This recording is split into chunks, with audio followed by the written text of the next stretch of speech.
للمتقين الذين يؤمنون بالغيب ويقيمون الصلاة ومما رزقناهم ينفقون إن الله وملائكته يصلون على النبي يا أيها الذين آمنوا صلوا عليه وسلموا تسليما اللهم صل على سيدنا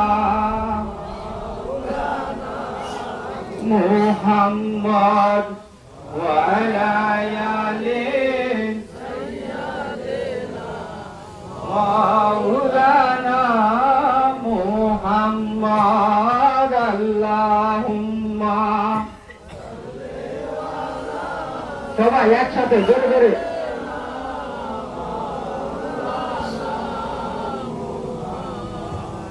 وعلى آل سيدنا محمد উপস্থিত দরবারের ভক্তবৃন্দ আশিকান, আমি এইখানে সূরা আযাবের ৫৬ নম্বর আয়াত এবং সূরা বাকারা ৩-৪ নম্বর আয়াত আমি তেলাওয়াত করেছি। ওয়া ইউকিমুন্নাস সালাতা ওয়া মিম্মা রাযাকনাহুম, তোমরা সালাত কায়েম করো এবং তোমাদেরকে যে রিজিক আমি দিয়েছি, কে বলতেছে? স্বয়ং আল্লাহ তাআলা বলতেছে, আমি তোমাদেরকে যে রিজিক দিয়েছি সেই রিজিক থেকে আমার রাস্তায় তোমরা তা ব্যয় করো। তাহলে আমাদেরকে খাওয়াই পড়াই কে? স্বয়ং আল্লাহ। আমাদেরকে সুস্থ রাখছে কে? স্বয়ং আল্লাহ। আমাদেরকে ধন সম্পদ দিয়েছে কে? স্বয়ং আল্লাহ। কার রাস্তায়? রাযাকনাহুম, মানে তোমাকে যে রিজিক দেওয়া হয়েছে সেই রিজিক থেকে আমার রাস্তায় তোমরা খরচ করো। আজকে ঈদে মিলাদুন নবী যে আয়োজন করেছি, এই আয়োজনটা এই ওয়াসিয়া দরবার শরীফে 4 বছর থেকে হচ্ছে। গত বছর আমি হজে গিয়েছিলাম। সেই হজে এই 12 রবিউল আউয়াল আমি মদিনা শরীফে, আমি মক্কা থেকে মদিনার উদ্দেশ্যে রওনা হয়েছি। এই 12 রবিউল আউয়াল যে দিনটা, সেই দিনটা, তাহলে আমার কপালটা কত ভালো। দেখেন, আমি 12 রবিউল আউয়ালের অনুষ্ঠান করি। আমি সেই 12 রবিউল আউয়ালের ভিতরে আমার রাহমাতাল লিল আলামিন, আমি যার গোলাম, সে আমাকে ডাইকে নিয়ে গেছে। কোথায়? তার মদিনায়, তার রওজায়। সেখানে আমি জিয়ারত করেছি। সেই মদিনায় রাতের রাত আমি কাটিয়েছি, সচক্ষে দেখে এসেছি এবং মদিনাওয়ালাকে বলেছি, আমি যতদিন এই জীবিত আছি তুমি আমাকে এই জমিনে জীবিত রাখছো, আমি যেন তোমার গুণগান করতে পারি, আমি যেন তোমার আদর্শ পালন করতে পারি। আমি আর কিছু চাই না, আমি কোনো ধন সম্পদ চাই না, আমি চাই মদিনাওয়ালাকে। দেখেন, এই মিলাদুল নবী, এটা কি? ঈদে মিলাদুল নবী। কি বলা হয়েছে? রাসূলের শুভ আগমন। রাসূলের মৃত্যু দিন কিন্তু কেউ পালন করা যায় না, কারণ রাসূল মারা যায় নাই। রাসূল হচ্ছে কি? হায়াতুল মুরসালিন নবী। সে কোনদিনও মারা যায় নাই। মারা গেছে কে? আব্দুল্লাহর সন্তান। মারা গেছে কে? কুল্লু নাফসিন যায়কাতুল মউত। মৃত্যু স্বাদ গ্রহণ করছে আব্দুল্লাহর সন্তান। নবী এক জিনিস, রাসূল এক জিনিস। এখানে ভেদ বৃত্তান্ত আছে। ভেদ বৃত্তান্ত যারা বুঝে তারা বুঝবো কথাটা সঠিক। আর যারা আম পাবলিক, সাধারণ লোক, যাদের কোনো জ্ঞান নেই, কোরআনের জ্ঞান নেই, তারা বুঝতে পারবে না। তারা আমার এই কথাটা বুঝতে পারবে না।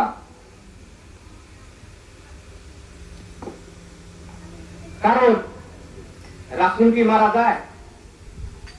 কুল কায়নাতের যে মালিক, যাকে আমার মামাজান বলছে যে জান্নাতের মালিক, সে কোন দিকে মারা যায়?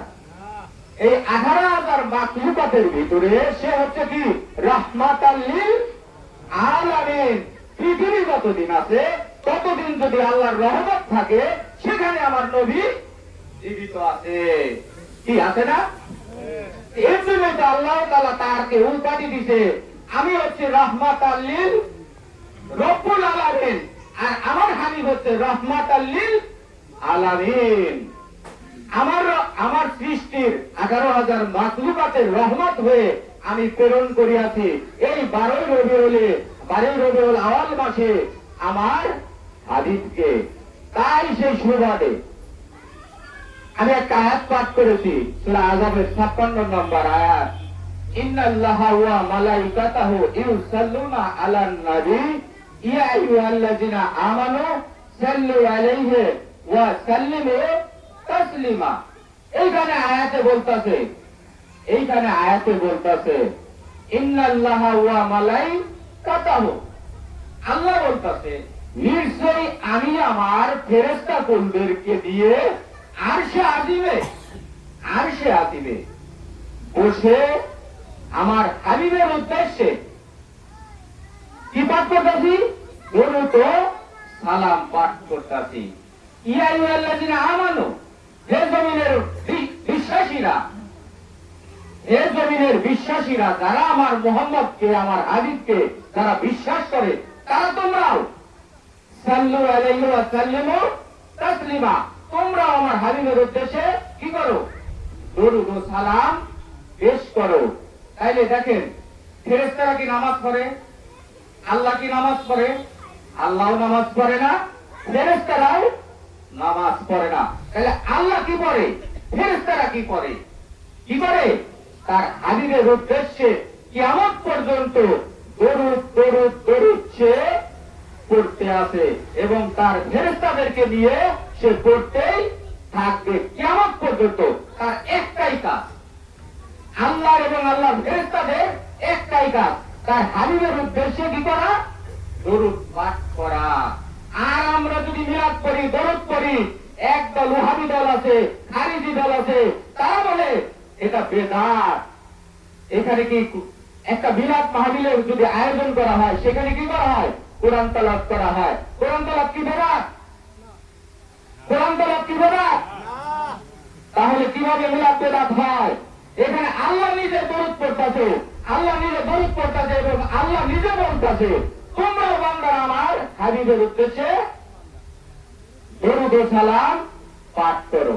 তোমরা যারা বিশ্বাসী, ইয়া আইয়ুহাল্লাযিনা আমানু, আমানু শব্দের অর্থ কি? বিশ্বাসী। তোমরা যারা বিশ্বাসী, আমার রাসূলকে যারা বিশ্বাস করতে চাও, আমার নবীকে যারা বিশ্বাস করতে চাও, তারা আমার হাবিবের উদ্দেশ্যে দরুদ ও সালাম পেশ করো।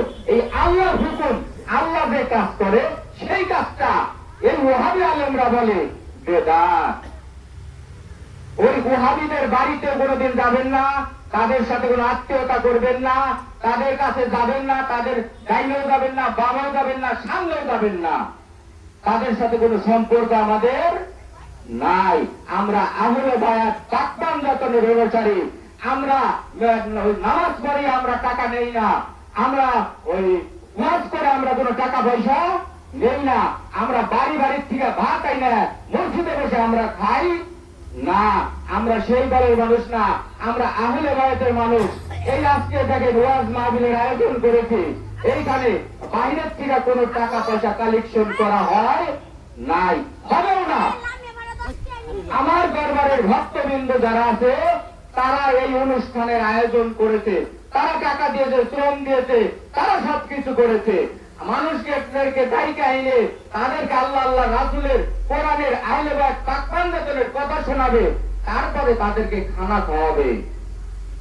আপনাদের কাছ থেকে দেখেন কত বড় বড় ওয়াজ মাহফিলের আয়োজন করে, সেইখানে কে কত টাকা দিবেন, ওয়াজের শেষে কে কত টাকা দিবেন, তার কত জান্নাতের দরজা খোলা হবে, সে তাড়াতাড়ি জান্নাতে যেতে পারে।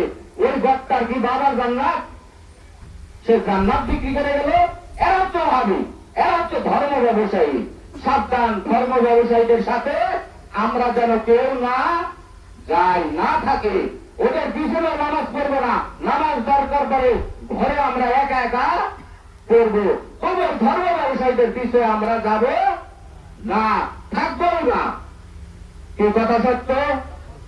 কারণ আমি যখন কাবা শরীফে গেছি, কাবা শরীফে এরকম পাত্রিয়া ধরে মাথাটা ঠেকাইয়া, তখন আমি বলছিলাম, হে কাবা, তোমাকে সামনে করে আমরা নামাজ আদায় করি, তোমার কাছে এখন সাক্ষাৎ একদম সরাসরি তোমার সামনে, তোমার কাছে মাথা থেকে বলতেছি, যতদিন এই জমিনে আছি ততদিন যেন আমরা আহলে তাক্কান যতনে দামন ধরে থাকতে পারি, তোমার নবীর আদর্শ নিয়ে যেন থাকতে পারি, ওই আউলিয়াদের আদর্শ যেন নিয়ে থাকতে পারি, এই দোয়াটাই তোমার কাছে চাই, আর কোনো কিছু চাই না।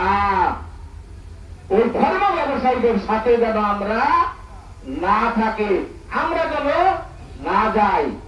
মদিনা শরীফে যা বলেছি, তার কাছে রাহমাতাল লিল আলামিনের কাছে, হে হে আমাদের বন্ধু, হে আমার হাসরের মাঠের কান্ডারি, তোমার কাছে বলে যাই, আমি যেন কোন ধরনের ধর্ম ব্যবসায়ীদের সাথে যেন না থাকি, না যেন চলি। আমি যতদিন আছি তোমার আহলে বায়াত পাঁচপান যতনের দামন ধরে যেন থাকতে পারি, সেই তো আঠাল তোমার কাছে আমি চাই। কে কার কাছে? রাহমাতাল লিল আলামিনের কাছে, আর কারো কাছে না। কারণ সে জীবিত। কোরআনের ভিতরে আছে, ইন্না আলা আউলিয়া লা খাউফুন। আল্লাহ কোরআনে বলতেছে, আমার ওলিদেরকে তোমরা মৃত বলিও না, তারা জীবিত, বরঞ্চ জানো না তারা আমার বন্ধু। তাইলে বুঝলেন, এই যে আমরা যারা মসজিদে যাই, হাট বাজারে যাই, কেনাকাটা করি, তারা কি জীবিত মানুষের কাছে চাই না, না মৃত মানুষের কাছে চাই? আল্লাহ বলতেছে, আমার ওলিদেরকে মৃত বলিও না, তারা কিন্তু জীবিত। তোমরা বরঞ্চ জানো না তারা আমার বন্ধু। সেই বন্ধুর কাছে আপনারা তার উসিলা করে যায়া মাজারে যাবেন, সেখানে যায়া মাজারে যাবেন, নিয়োগ করবেন, মানত করবেন, খাবার খাওয়াবেন, সবকিছু করবেন, কিন্তু একটা জিনিস করবেন না, মাজারে যাকে সেজদা দিবেন না। সেজদা দিবেন কোথায়? একমাত্র আল্লাহকে। আল্লাহকে ছাড়া আর কাউকে সেজদা দেওয়া যায় না। মাজারে যাবেন, মাজারে মানত করবেন, তার উসিলা করে আল্লাহর কাছে মানত করবেন, আপনার মানত সঙ্গে সঙ্গে কবুল হয়ে যাবে। বলুন সুবহানাল্লাহ। কিন্তু মাজারে যে কেউ সেজদা দিবেন না। হ্যাঁ, সেজদা দিবেন ওই ব্যক্তি যদি আপনি আল্লাহকে চিনেন। আল্লাহকে যদি চিনেন, আল্লাহকে যদি চিনেন, আল্লাহকে জানেন, তাহলে আপনি মাজারে কে, হাটে কে, ঘাটে কে, যেখানে চায় সেখানে আপনি সেজদা দিতে পারবেন।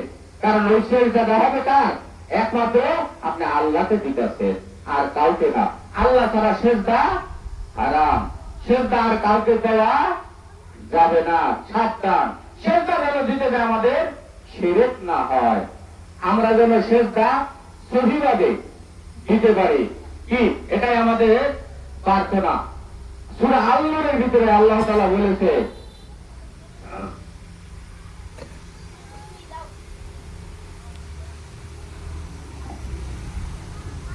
বক্তাদের হলো বয়ান করতে করতে অভ্যাস, আমাদের তো ওরকম অভ্যাস নাই। সূরা আল-নূরের ভিতরে আল্লাহ তাআলা বলেছে, হে বিশ্বাসী নারীরা, হে বিশ্বাসী পুরুষরা, তোমাদের চোখের দৃষ্টি হেফাজত করো। সূরা আল-নূরের 30 নম্বর 31 নম্বর আয়াতের ভিতরে, যার যার বাড়ি কোরআন শরীফ আছে একটু খুলে দেখবেন, বাংলা তাফসীর সহ। সূরা নূরের ভিতরে 30 নম্বর 31 নম্বর আয়াতের ভিতরে বলতেছে, হে আমার বান্দারা, আমার রাসূল বলতেছে, হে আমার উম্মতেরা, তোমরা চোখের দৃষ্টিকে হেফাজত করো, তোমাদের লজ্জা স্থান হেফাজত করো, তোমাদের হাত পা হেফাজত করো, রাসূল বলতেছে এইগুলোর যদি আমাকে গ্যারান্টি দিতে পারো তাহলে আমি তোমাকে জান্নাতের গ্যারান্টি দিয়ে দেব। তাহলে বলেন, এই যে আমরা ওলির দরবারে যাই, আমাদের পীর মাশায়েখের কাছে যাই, তারা আমাদেরকে শিক্ষা দেয় কি? পবিত্রতা। কি শিক্ষা দেয়? পবিত্রতা। এই যে আমার সামনে কোরআন শরীফ রাখা আছে, এই কোরআন শরীফের ভিতরে আল্লাহর মুখ আছে, আল্লাহর হাত আছে, আল্লাহর পা আছে, আল্লাহর ডাইরেক্ট মুখের কথা বলছে, আল্লাহর ডাইরেক্ট মুখ আছে। তাইলে আর এই যে কোরআন শরীফের ভিতরে আছে, সূরা ফাতিহার 10 নম্বর আয়াতের ভিতরে আল্লাহ তাআলা বলছে আল্লাহর হাতের কথা। হে আমার বান্দারা, যারা আমার নবীর কাছে তোমরা যারা বায়াত গ্রহণ করলা, সেই হাতের উপরে আমার হাত আছে। তাইলে বুঝলেন, সাহাবার হাত এবং আমার নবীর হাত, এই দুই হাতের ভিতরে কার হাত আছে? আল্লাহর হাত আছে। তাহলে আমি এই কাগজ কলমে যে লেখা আছে, আমি যদি এই কাগজ কলমের ভিতরে খুঁজি তাহলে কি আল্লাহর হাত কি পাবো? বলেন, তাহলে আমি কি আল্লাহর হাত পাবো? আমি ডাক্তারের কাছে গেছি, অসুস্থ, আমাকে একটা প্রেসক্রিপশন করে দিয়েছে, এই ওষুধ যদি আপনি বাড়িতে নিয়ে কিনে যদি খান তাহলে আপনি সুস্থ হবেন, আল্লাহ আপনাকে সুস্থ করবে। আমি ওষুধ না কিনে এনে ওই প্রেসক্রিপশন যদি ভিজিয়ে ভিজিয়ে আমি যদি পানি খাই তাহলে কি আমার রোগ সারবে? তাহলে কোরআনের ভিতরে বললো, সূরা ফাতিহার 10 নম্বর আয়াতের ভিতরে আল্লাহ বলল আমার হাত আছে। তাহলে এখানে তো আল্লাহর হাত নাই, তাহলে আল্লাহর হাত চিনতে গেলে আমি কার কাছে যাব? সূরা বাকারার ভিতরে বললো পূর্ব পশ্চিম তুমি যে দিকেই ঘোরাও, তুমি যে দিকেই তোমার মুখ ঘোরাও সেদিকে আমার মুখ দেখিতে পাইবে। তাহলে এই কথাটা সূরা বাকারার ভিতরে বললো 115 নম্বর আয়াতের ভিতরে, সেই আয়াতের ভিতরে যদি আমি যাই তাহলে কি আল্লাহর মুখ দেখতে পাবো? যাকে আমি সেজদা দেই, কাকে সেজদা দেই? আল্লাহকে।